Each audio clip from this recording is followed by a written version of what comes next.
अस्सलाम वालेकुम, मेरा नाम है रमशा इकबाल और आज हम लोग chapter number 4 cells and tissue से लेक्चर नंबर 11 स्टार्ट करने वाले हैं। और हमारा टॉपिक लास्ट टाइम वाला ही टॉपिक चल रहा है, वो है passage of molecules into and out of the sales.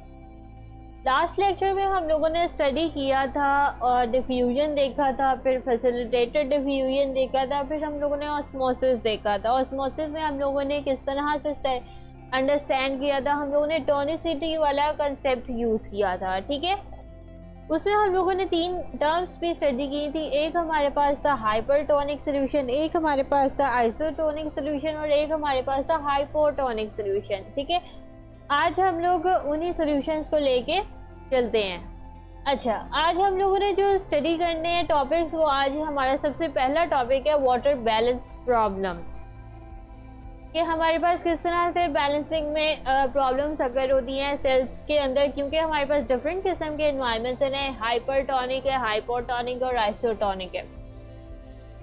अब हम लोगों ने हर एक सोल्यूशन या एनवायरनमेंट में देखना है कि एनिमल सेल और प्लांट सेल किस तरह से रिएक्ट करते हैं। ठीक है, सबसे पहले हम लोग देखते हैं एनिमल सेल। अगर हम लोग एनिमल सेल में आरबीसीज को लेते हैं, आरबीसीज रेड ब्लड सेल्स हैं। ठीक है, आरबीसीज हम लोग ले रहे हैं। ठीक है, और हम लोगों ने अब डिफरेंट सोल्यूशंस के अंदर उनका कह लें कि रिएक्शन देखना कि किस तरह से अकर होते हैं और क्या उनका किस तरह से अफेक्ट होते हैं। ठीक है, एनवायरनमेंट उनको किस तरह से अफेक्ट करता है, ये भी हम देख लेंगे। ठीक है, अच्छा, सबसे पहले तो हम लोग ये देखते हैं कि जब आरबीसीज को आइसोटोनिक सोल्यूशन के अंदर प्लेस करते हैं तो सेल्स क्या करते हैं, वो रिमेन सेम रहते हैं। क्योंकि हम लोगों ने लास्ट टाइम स्टडी किया था कि आइसोटोनिक सॉल्यूशंस वो वाले होते हैं जिसमें सॉल्यूट की कंसंट्रेशन जो है वो दोनों इन्वायरमेंट्स में सेम होती है और मॉलिक्यूल्स अंदर भी पास आउट करते हैं सेल के और बाहर भी पास करते हैं। ठीक है, क्योंकि कंसंट्रेशन जो सॉल्यूट्स की होती है वो दोनों इन्वायरमेंट्स में क्या होती है, सेम होती है। यानी कि सेल के अंदर भी वही वैसी होती है कंसंट्रेशन और सेल के बाहर भी वैसी कंसंट्रेशन होती है। इसी वजह से जो वाटर मॉलिक्यूल्स होते हैं वो अंदर भी मूव करते हैं और बाहर की तरफ भी मूव आउट करते हैं। ठीक है, अच्छा, अब आइसोटोनिक सोल्यूशन में तो हमारे पास सेल के अंदर कोई चेंज नहीं आया। ठीक है, अब हम लोग नेक्स्ट देखते हैं हाइपोटोनिक सोल्यूशन। हाइपोटोनिक सोल्यूशन में हमें पता है, हाइपोटोनिक सोल्यूशन पहले रिकॉल करें कौन सा सोल्यूशन होता है। हाइपोटोनिक सोल्यूशन वो वाला होता है कि जहाँ पे सोल्यूट की कंसंट्रेशन कम होती है। ठीक है, ये मैंने आपको एक वो भी बताया था याद करने का तरीका। यहाँ पे बच्चे कंफ्यूज हो जाते हैं कि हाइपो और हाइपर दोनों मिक्स कर देते हैं। तो हाइपोटोनिक मैंने बताया था आपको कि सोल्यूट की कंसंट्रेशन कम होती है और हाइपरटोनिक, हाइपर से याद रखना कि कोई चीज़ हाइपर हुई हुई है तो यानी कि उसमें सोल्यूट की कंसंट्रेशन ज़्यादा हुई हुई है। ठीक है, अच्छा, अब हम लोग हाइपोटोनिक की बात करें तो उसमें सोल्यूट की कंसंट्रेशन कम है। ठीक है, हाइपोटोनिक में क्या है, हाइपोटोनिक में ठीक है सोल्यूट की कंसंट्रेशन क्या है, कम है। अब इसके अंदर हम लोगों ने आरबीसी डाला है सोल्यूशन के अंदर। अच्छा, अब उसके इर्द गिर्द कौन सा है, हाइपोटोनिक है। सोल्यूट की कंसंट्रेशन क्या है, वहां पे कम है और सेल के अंदर क्या होगी, ज्यादा होगी। तो फिर क्या होगा कि बाहर के जो वाटर मॉलिक्यूल्स हैं वो सेल के अंदर जाएंगे क्योंकि बाहर सोल्यूट की कंसंट्रेशन कम है। हाइपोटोनिक सोल्यूशन है ना, तो बाहर सोल्यूट की कंसंट्रेशन कम है। तो फिर क्या होगा, वाटर मॉलिक्यूल्स अंदर की तरफ रन करेंगे। क्यों करेंगे, ऑस्मोसिस हम लोगों ने प्रोसेस देखा था कि जिसमें वाटर मॉलिक्यूल्स क्या करते हैं, लोअर सोल्यूट कंसंट्रेशन से हायर सोल्यूट कंसंट्रेशन की तरफ मूव करते हैं। क्योंकि अब हाइपोटोनिक सोल्यूशन है तो सोल्यूट की कंसंट्रेशन बाहर कम है, तो सेल के अंदर क्या करेंगे, वाटर मॉलिक्यूल्स अंदर की तरफ ट्रांसपोर्ट होंगे। अच्छा, अब जब वाटर मॉलिक्यूल्स अंदर बहुत ज़्यादा ट्रांसपोर्ट होना शुरू हो जाएंगे तो सेल क्या करेगा, अंदर स्वेल हो जाएगा। और कभी कभार कुछ केसेस में तो ये होता है कि सेल जो है वो रप्चर कर जाता है। जिस तरह से ओवरफिल्ड बैलून फट जाता है ना, बैलून कभी फटता है, वो कैसे फटता है, क्योंकि अंदर बहुत ज़्यादा एयर जो है वो चली जाती है। सेम इस केसेस में भी यही है कि अगर वाटर के मॉलिक्यूल्स इतने ज़्यादा अंदर की तरफ ट्रांसपोर्ट होते जा रहे तो फिर सेल की भी तो कोई कैपेसिटी है ना, तो फिर वो जितना वो इनटेक कर सकता है वो करेगा, और उसके बाद वो बहुत ज़्यादा एक तो वो स्वेल होगा, और जब ओवरलोड हो जाएगा अंदर वाटर मॉलिक्यूल्स का तो वो कभी कभार कुछ केसेस में क्या होता है कि सेल रप्चर कर देते हैं। ठीक है।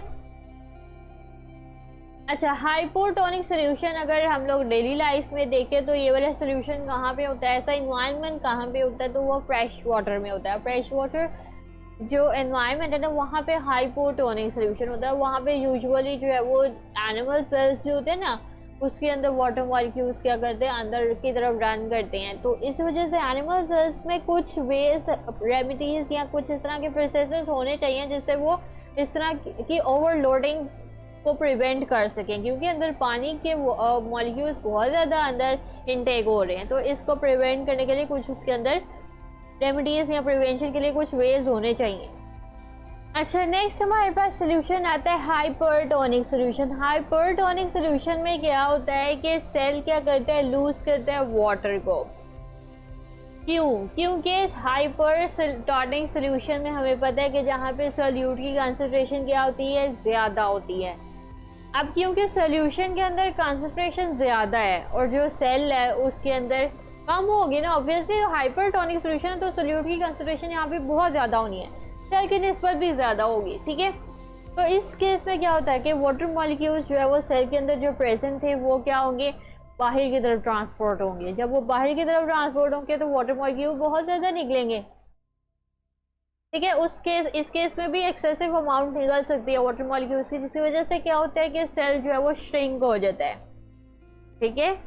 और इस तरह का हमारे पास एनवायरनमेंट कहाँ पे होता है, सी वाटर में होता है, जिसमें जो है वो क्या होता है, सी वाटर में, सी वाटर है नाम से ही पता लग रहा है यहाँ पे सोल्यूट की कंसंट्रेशन बहुत ज़्यादा होती है। ठीक है। सॉल्ट अंदर प्रेजेंट होता है ना, हमें पता है सी वाटर में सॉल्ट की कंसंट्रेशन होती है, वहाँ पे बहुत ज़्यादा होती है। तो जो एनिमल्स उसके अंदर रहते हैं तो उनके अंदर कुछ वो वाले रेमेडीज होने चाहिए, वेज होने चाहिए कि अगर उनकी वाटर मॉलिक्यूल्स उनके सेल से इतने ज़्यादा अगर बाहर निकल रहे हैं तो उसको किस तरह से प्रिवेंट किया जाए। ठीक है। अच्छा, यहाँ पे डायग्राम्स बनी हुई है। सबसे पहले तो ये आता है कि सबसे पहले यहाँ पे है हाइपोटोनिक सोल्यूशन। ठीक है। हाइपोटोनिक सोल्यूशन है तो इसमें बाहर क्या है, सोल्यूट की कंसंट्रेशन क्या है, कम है। ठीक है। और अंदर सेल के अंदर क्या होगी, कंसंट्रेशन ज़्यादा होगी। पानी क्या करेगा, अंदर की तरफ मूव करेगा और फिर इतना ज़्यादा कर देगा कि कभी कभार क्या होता है, रप्चर हो जाएगा। आइसोटोनिक सोल्यूशन में हमारे पास जितना पानी अंदर जा रहा है उतना पानी बाहर भी जा रहा है, क्योंकि दोनों इन्वायरमेंट्स में क्या है, सोल्यूट की कंसंट्रेशन सेम है, इसलिए सेल क्या करेगा, नॉर्मल रहेगा। हाइपरटोनिक सोल्यूशन में क्या होगा कि बाहर सोल्यूट की कंसंट्रेशन बहुत ज़्यादा है और सेल के अंदर नहीं है, तो पानी क्या करेगा, बाहर की तरफ मूव करेगा। तो जब वो पानी बाहर की तरफ मूव करेगा तो वो सेल क्या हो जाएगा, श्रिंक्ड हो जाएगा। अच्छा, अब यहाँ पे भी बच्चे जो है वो कंफ्यूज हो जाते हैं। किस तरह कंफ्यूज होते हैं बच्चे? क्या करते हैं कि सपोज पहला है कि हाइपोटोनिक सोल्यूशन है लेकिन उसमें सेल क्या होता है, रप्चर्ड हो जाता है। बच्चे क्या कहते हैं कि हाइपोटोनिक सोल्यूशन है तो उसमें सोल्यूट की कंसंट्रेशन तो कम है, तो फिर सेल को तो श्रिंक होना चाहिए। वो ये समझते हैं कि हाइपोटोनिक सोल्यूशन जो है जिसमें सोल्यूट की कंसंट्रेशन कम है वो सेल की समझ बैठते हैं कि सेल की सोल्यूट की कंसंट्रेशन कम है। हालांकि सोल्यूट की जो कंसंट्रेशन कम होती है वो बाहर सोल्यूशन में कम होती है, सेल के अंदर कम नहीं होती। उसके हिसाब से आपने रिलेशन देखना है कि बाहर जो है वो सोल्यूशन में कंसंट्रेशन कम है, इस वजह से क्या होता है कि सोल्यूट जो है वो बाहर कम है तो वाटर मॉलिक्यूल्स अंदर की तरफ जाते हैं और इसलिए सेल रप्चर्ड हो जाता है। ये थोड़ा सा बच्चे क्या करते हैं, कंफ्यूज कर देते हैं, तो आपने इसमें अपना कंसेप्ट क्लियर रखना है कि किस तरह से सेल रप्चर होते हैं। बच्चे क्या करते हैं कि हाइपरटोनिक सोल्यूशन हाइपर है, सोल्यूट की कंसंट्रेशन बहुत ज़्यादा होगी, चलो जी इसमें सेल रप्चर्ड हो जाएगा। ऐसे नहीं होता, ये आपने गौर से याद रखना है कि हाइपरटोनिक सोल्यूशन है, सोल्यूट की कंसंट्रेशन माना ज़्यादा है लेकिन वो सेल के अंदर ज़्यादा नहीं है। वो बाहर के एनवायरनमेंट में ज़्यादा है। इसी वजह से क्या होगा कि वाटर मॉलिक्यूल उसकी तरफ मूव करेंगे जहाँ पे सोल्यूट की कंसंट्रेशन ज़्यादा है और वो बाहर ज़्यादा है, तो वो सेल के अंदर से वाटर मॉलिक्यूल बाहर की तरफ जाएंगे। ये बात आपने क्लियरली समझ लेनी है, ठीक है, ये मिक्स नहीं करनी। ये बहुत इंपॉर्टेंट एमसीक्यूज भी हैं, ये इसमें बच्चे कंफ्यूज होते हैं, तो इसलिए ज़्यादातर इसका एमसीक्यू आ जाता होता है। अच्छा, ये तो हम लोगों ने एनिमल सेल देख लिया, ठीक है। अब आती है प्लांट सेल की बारी। प्लांट सेल में हमें पता है कि उनके रिजिड सेल वॉल्स होती हैं, ठीक है। एनिमल सेल में तो सेल वॉल होती ही नहीं ना, इस वजह से उसमें हम लोगों ने देखा था कि सेल रप्चर भी कर जाता है क्योंकि उसके अंदर सेल वॉल प्रेजेंट ही नहीं होती। लेकिन प्लांट सेल की बात करें तो इसके अंदर रिजिड सेल वॉल प्रेजेंट होती है इसके सेल वॉल के बाहर, ठीक है। और इसकी ये कह लें कि एबिलिटी होती है कि ये ज़्यादातर हाइपोटोनिक सोल्यूशन एनवायरनमेंट में ज़्यादा रहते हैं। हाइपोटोनिक में नेचुरली ज़्यादा ये इन एनवायरनमेंट्स में रहते हैं जहाँ पे सोल्यूट की कंसंट्रेशन कम हो, ठीक है। मोस्ट ऑफ द सेल्स वो इन एनवायरनमेंट्स में ज़्यादा रहते हैं, ठीक है। अच्छा, अब हाइपोटोनिक सोल्यूशन है या एनवायरनमेंट है जिसमें हमारे पास सोल्यूट की कंसंट्रेशन कम है, एनवायरनमेंट में कम है, सेल की बात नहीं हो रही, फिर याद रखिएगा, ठीक है। अच्छा, एनवायरनमेंट में कम है तो वाटर मॉलिक्यूल्स कहाँ पे मूव करेंगे? वहाँ पे करेंगे जहाँ पे सोल्यूट की कंसंट्रेशन ज़्यादा है। और सोल्यूट की कंसंट्रेशन कहाँ पे ज़्यादा है? सेल के अंदर ज़्यादा है। तो वाटर मॉलिक्यूल्स क्या करेंगे? एनवायरनमेंट से सेल के अंदर जाएंगे। और इस केस में क्या होता है, इसमें सेल रप्चर्ड नहीं करता। इस केस में ये होता है कि सेल वाटर ने पहले अंदर जाना है सेल के, उसके बाद वैक्यूल के अंदर जाना है। जब वैक्यूल के अंदर जाएगा तो वैक्यूल का साइज इंक्रीज करेगा, और वैक्यूल का जब साइज ज़्यादा इंक्रीज करने लग पड़ेगा तो साइटोप्लाज्म क्या करेगा, जो कि सेल का साइटोप्लाज्म होता है ना, ये वो प्रेस होना शुरू हो जाएगा। ऐसे कोई चीज़ जिस तरह से प्रेस की जाती है ना, जैसे ये कोई चीज़ है, ये कोई चीज़ है, ठीक है, ये नॉर्मल है, ठीक है। और अंदर सपोज कोई और चीज़ रखी हुई है, जब उसका साइज इंक्रीज कर रहा है तो ऑटोमेटिकली इसका साइज भी इस तरह से प्रेस हो जाएगा, ठीक है, जब ऊपर कोई फोर्स लगेगी, ठीक है। तो सेम इज द केस, इसमें भी यही होता है कि वैक्यूल का साइज इंक्रीज हो जाता है तो उसकी वजह से साइटोप्लाज्म क्या होता है कि प्रेस हो जाता है। ये देखिए, ये साइटोप्लाज्म इसके अंदर एक्सपैंड हो गया है, ठीक है, लंबाई के रुख में आ गया है, नॉर्मल से लंबा हो गया है, ठीक है, समझ आ गई है ना। वो क्यों होता है? क्योंकि इसके अंदर ये जो रिजिड होती है सेल वॉल, ये बाहर सेल वॉल मैंने बनाई हुई है, ठीक है। ये हमारे पास है साइटोप्लाज्म,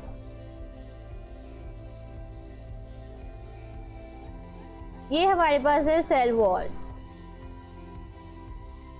ठीक है। जब पानी अंदर जाएगा तो ये क्या हो जाएगा? प्रेस हो जाएगा, ठीक है। अब इसमें इस केस में क्या होता है कि अंदर अब पानी बहुत ज़्यादा प्रेजेंट है, सेल रप्चर नहीं हो सकता, वो बाहर की तरफ क्या करेगा? फोर्स अप्लाई करेगा बाहर की तरफ।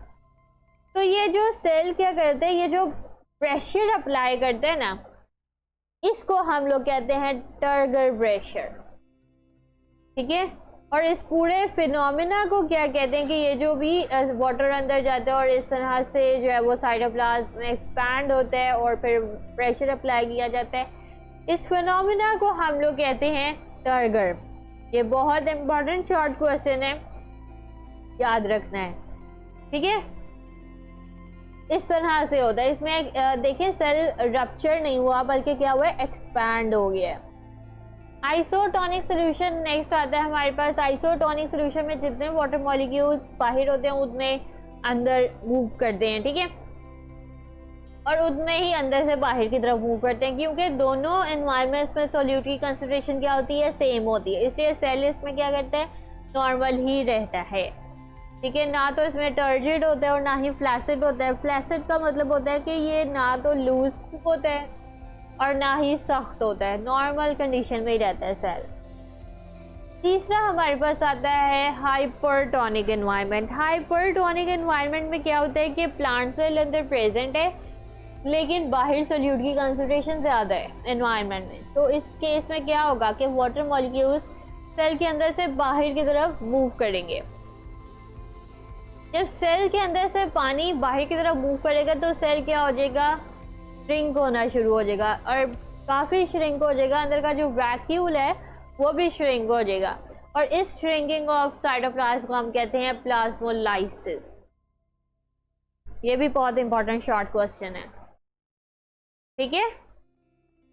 तो अब आपको पता लग गया कि किस तरह से सेल्स का एनवायरनमेंट के हिसाब से क्या क्या अफेक्ट होता है, ऑस्मोसिस किस तरह से अकर होती है, ठीक है।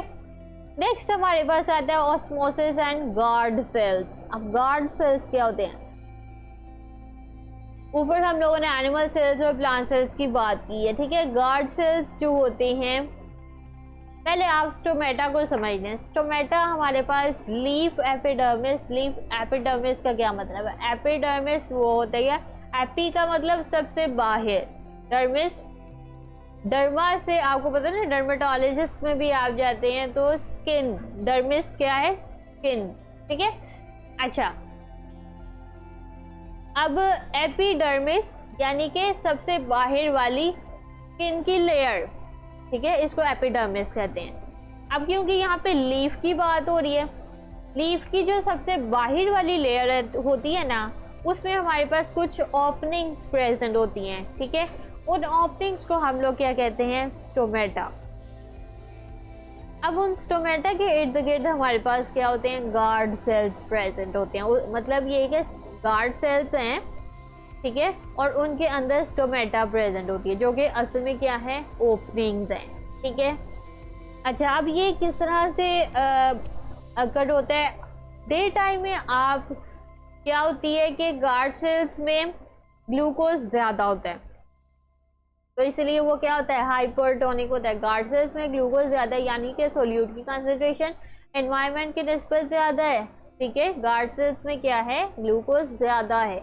तो ये एनवायरनमेंट कौन, ये जो सेल के अंदर क्या हो गया, ये वाला एनवायरनमेंट, ये हाइपरटोनिक हो गया, ठीक है।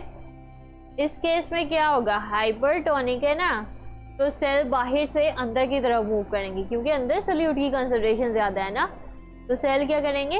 अंदर की तरफ मूव करेंगे। ऊपर हम लोगों ने जो देखा था ना कि सेल की श्रिंकेज हो रही थी हाइपरटोनिक में, वो इसलिए हो रही थी कि हाइपरटोनिक सोल्यूशन था, हाइपरटोनिक सेल नहीं था, वो सोल्यूशन था, इसलिए वाटर मॉलिक्यूल्स बाहर सोल्यूशन की तरफ मूव कर रहे थे। इस केस में क्या है कि हाइपरटोनिक जो है वो अंदर गार्ड सेल्स हैं, इसलिए वाटर मॉलिक्यूल्स अंदर गार्ड सेल्स की तरफ मूव कर रहे हैं, ठीक है। अच्छा, इससे क्या होगा कि स्टोमेटा क्या हो गया, अंदर वाटर मॉलिक्यूल्स बहुत ज़्यादा जाना शुरू हो गया, स्टोमेटा क्या हो जाएगा? स्वेल हो जाएगा और एक रिजिड बोर्ड शेप बना देगा। बो का तो आपको पता है ना, रिबन की तरह जो बो बनती है, ठीक है, उस तरह की शेप बना देगा और उनके दरमियान में एक पोर भी बन जाएगा, ठीक है, स्टोमेटा के दरमियान में। इस तरह से ये स्टोमेटा क्या हो जाएगा? ओपन हो जाएगा, ठीक है। नाइट टाइम में क्या होता है कि सोल्यूट की कंसंट्रेशन गार्ड सेल्स में कम होती है। अब सोल्यूट की कंसंट्रेशन कम है तो यानी कि ये हाइपोटोनिक हो गया। अब बाहर सोल्यूट की कंसंट्रेशन ऑब्वियसली ज़्यादा होगी, तो फिर वाटर मॉलिक्यूल्स क्या करेंगे? गार्ड सेल के अंदर से बाहर की तरफ जाएंगे, ठीक है। तो इस केस में क्या होता है कि वाटर जब बाहर की तरफ जाएगा तो सेल या स्टोमेटा क्या हो जाएगा? फ्लैसिड हो जाएगा, यानी कि लूज हो जाएगा, और फिर ओपनिंग क्या हो जाएगी? क्लोज हो जाएगी। दिन के टाइम ओपनिंग क्या होती है? ओपन हो जाती है, और रात के टाइम क्या हो जाती है? क्लोज हो जाती है स्टोमेटा की। अब ये डायग्राम से आपको समझ लगेगी, ठीक है। ये हमारे पास ये अंदर जो बीन शेप्ड है, ये हमारे पास है स्टोमेटा, ठीक है। ये असल में क्या है? ये स्टोमेटा है। अच्छा, पानी में दिन के टाइम है, सोल्यूट की कंसंट्रेशन अंदर ज़्यादा है, स्टोमेटा स्वेल किए, अंदर पोर बन गया, और पानी क्या किया? अंदर की तरफ जा रहा है। और ये जो बाहर मैंने बनाया हुआ है, ये असल में गार्ड सेल्स है। मैंने अभी बताया था ना कि स्टोमेटा के इर्द गिर्द क्या प्रेजेंट होती हैं? गार्ड सेल्स प्रेजेंट होती हैं। अच्छा, नाइट टाइम में क्या हुआ है कि ये गार्ड सेल्स हैं, पानी क्या करेगा? बाहर की तरफ जाएगा। क्यों? क्योंकि अंदर स्टोमेटा के क्या है? अब सोल्यूट की कंसंट्रेशन कम है नाइट टाइम में, इससे पानी बाहर की तरफ जाएगा और ओपनिंग क्या हो जाएगी? क्लोज हो जाएगी। ठीक है। अब हम लोगों ने स्टोमेटा के रेफरेंस से भी हम लोगों ने ऑस्मोसिस को स्टडी कर ली है। अब हम लोग कुछ एप्लीकेशन देख लेते हैं और knowledge about the semi permeable membrane. Semi permeable membrane हमें पता है कि वो सब्सटेंसेस की सेपरेशन करता है। अब हम लोगों ने क्या किया है कि हम लोगों ने आर्टिफिशियली भी हम लोगों ने सिंथेसाइज करना शुरू कर दिया सेमी परमिएबल मेम्ब्रेन, और ये इसमें हमारे पास बहुत ज़्यादा फ़ायदा भी हुआ है इन मेम्ब्रेन्स का। हम लोगों ने जो आर्टिफिशियली भी डिज़ाइन की है, किस तरह से की है कि अगर हम लोगों ने बैक्टीरिया और वायरसेस को सपोज कि हम लोगों ने सेपरेट आउट करना है, ठीक है, अंदर बैक्टीरिया किसी सेल है, उसके अंदर बैक्टीरिया भी बहुत ज़्यादा है, वायरसेस भी बहुत ज़्यादा हैं, ठीक है। अब हम लोगों ने बैक्टीरिया और वायरसेस को सेपरेट आउट करना है, तो हम लोगों ने क्या किया, आर्टिफिशियली खुद सिंथेसाइज की है सेमी परमिएबल मेम्ब्रेन्स, ठीक है। जब उसके अंदर से पास आउट करेंगे तो बैक्टीरिया पास नहीं कर पाएगा और वायरसेस अंदर से पास हो जाएंगे। इस तरह से ये दोनों चीज़ें सेपरेट हो जाएंगी। अब बैक्टीरिया क्यों नहीं अंदर से पास हो रहा, वो इसलिए नहीं पास हो रहा क्योंकि उनका साइज बड़ा होता है वायरसेस से। हम लोगों ने जो सबसे स्मॉलेस्ट बैक्टीरिया भी स्टडी किया था वो 0.1 से 1 माइक्रोमीटर स्टडी किया था ना, माइकोप्लाज्मा का। लेकिन ज़्यादातर जो वायरसेस होते हैं ना वो बैक्टीरिया से भी छोटे होते हैं। मैक्सिमम जो वायरसेस हैं उनका साइज बैक्टीरिया से छोटा होता है। इसी वजह से बैक्टीरिया जो है वो मेम्ब्रेन से पास आउट नहीं होते और वायरसेस हो जाते हैं। इस तरह से हम लोग बैक्टीरिया वायरसेस को भी सेपरेट कर सकते हैं। अब दूसरा हमारे पास एडवांसमेंट ये है कि हम लोग एडवांस वाटर ट्रीटमेंट टेक्नोलॉजीज में हम लोग यूज़ कर रहे हैं। क्या यूज़ कर रहे हैं, मेम्ब्रेन बेस्ड फिल्ट्रेशन सिस्टम्स हम लोग यूज़ कर रहे हैं। इससे क्या होता है, इन फिल्ट्रेशन सिस्टम से ये होता है कि वाटर और सॉल्ट सेपरेट आउट हो जाता है, ठीक है। जब वाटर और सॉल्ट सेपरेट हो जाता है तो इससे हम लोग ड्रिंकिंग पर्पसेस के लिए भी हम लोग फिल्टर कर सकते हैं वाटर को, ठीक है। तो इसको हम लोग रिवर्स ऑस्मोसिस कह रहे हैं, ठीक है। तो इसमें हमारे पास काफ़ी ये हेल्पफुल है। हम लोगों ने जो आर्टिफिशियली सिंथेसाइज की है ना सेमी परमिएबल मेम्ब्रेन्स, ये भी काफ़ी क्या है, हेल्पफुल हैं। अच्छा, लास्ट टाइम हम लोगों ने देखा था कि हम लोगों ने देखा था कि हम लोग ये टॉपिक क्या स्टडी करें, हम टॉपिक ये स्टडी करें कि मॉलिक्यूल्स का पैसेज किस तरह से होता है into and out of the cell, के मॉलिक्यूल्स किस तरह से पास आउट हो रहे हैं ना, सेल के अंदर भी और सेल के बाहर भी। तो हम लोगों ने लास्ट लेक्चर में 3 प्रोसेसेस स्टडी किए थे। एक हम लोगों ने पढ़ा था डिफ्यूजन, एक फैसिलिटेटेड डिफ्यूजन, एक हम लोगों ने ऑस्मोसिस पढ़ा था। आज हम लोगों ने कुछ ऑस्मोसिस की या आगे फर्दर सेल्स के बारे में देखा है और साथ में कुछ प्रॉब्लम्स देखी हैं सेल्स में किस तरह से अकर होती हैं, ठीक है। 3 प्रोसेसेस अभी तक हम लोगों ने पढ़े हैं और हम लोगों ने आगे नेक्स्ट लेक्चर में हम लोग जो है वो स्टडी करेंगे फिल्ट्रेशन, एक्टिव ट्रांसपोर्ट, एंडोसाइटोसिस और एक्सोसाइटोसिस। इन प्रोसेसेस में किस तरह से मॉलिक्यूल्स पास आउट होते हैं या अंदर की तरफ जाते हैं, ठीक है। अच्छा, अब मैं आपको बुक से बता देती हूँ कि बुक में हम लोगों ने कहाँ तक पढ़ा और कौन कौन सा इम्पोर्टेंट क्या चीज़ है।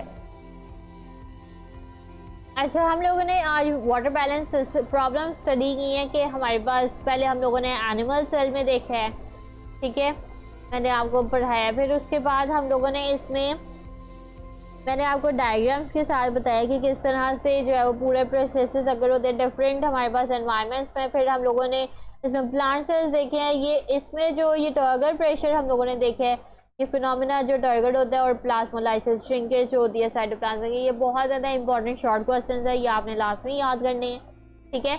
और ये वाटर बैलेंस प्रॉब्लम्स ये इटसेल्फ एक लॉन्ग क्वेश्चन भी है, ठीक है। और ये हम लोगों ने डायग्राम्स ये जो मैंने आपको बना के दिखाई थी वो यही है, ठीक है।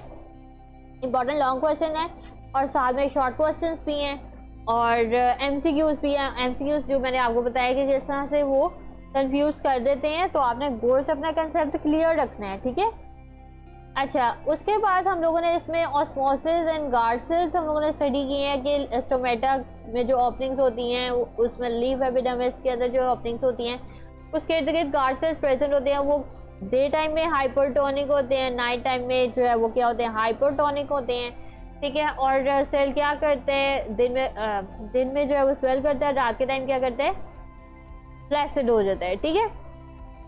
और इसकी बोर शेप बन जाती है, पोर बन जाती है दिन के टाइम, ठीक है। ये हम लोगों ने डिफरेंट चीज़ें पढ़ी हैं, ये बस आप कह लें शॉर्ट क्वेश्चन के लिए तैयार कर रही है, इंपॉर्टेंट लॉन्ग नहीं है, ठीक है। उसके बाद ये जो सेमी परमिएबल मेम्ब्रेन्स का ये जो लास्ट में हम लोगों ने पढ़ा है, ये भी आपने सिर्फ एज अ शॉर्ट क्वेश्चन याद कर लें, लेकिन ये भी इतना इंपॉर्टेंट शॉर्ट क्वेश्चन भी नहीं है। बस आप एमसीक्यूज के लिए इसको याद करें कि इसमें कौन कौन सी हम लोगों ने अब खुद आर्टिफिशियली जो डिज़ाइन की हैं वो सेमी परमिएबल मेम्ब्रेन वो क्यों की हैं, ठीक है। लेकिन ये इतना इम्पोर्टेंट नहीं है, इतना शॉर्ट क्वेश्चन भी इम्पोर्टेंट नहीं है और लॉन्ग क्वेश्चन भी नहीं है। और ये ऊपर वाला भी आपने सिर्फ जो है वो शॉर्ट क्वेश्चन के लिए ही आप तैयार करें तो सही है। अच्छा, कल हम लोग फिर ये फिल्ट्रेशन स्टडी करेंगे, उसके बाद इसमें एक्टिव ट्रांसपोर्ट पढ़ेंगे, इसके अलावा एंडोसाइटोसिस, एक्सोसाइटोसिस, ये चारों प्रोसेसेस कल ख़त्म करके ये टॉपिक हम लोग ख़त्म कर देंगे। और फिर हमारे पास फाइनल लास्ट टॉपिक रह जाएगा इस चैप्टर का, वो हम लोग जो है वो उससे नेक्स्ट लेक्चर में स्टार्ट करेंगे, ठीक है। तो आज की हमारी वीडियो बस इतनी थी। होप सो आपको वीडियो पसंद आई होगी, तो लाइक करें, शेयर करें, सब्सक्राइब करें।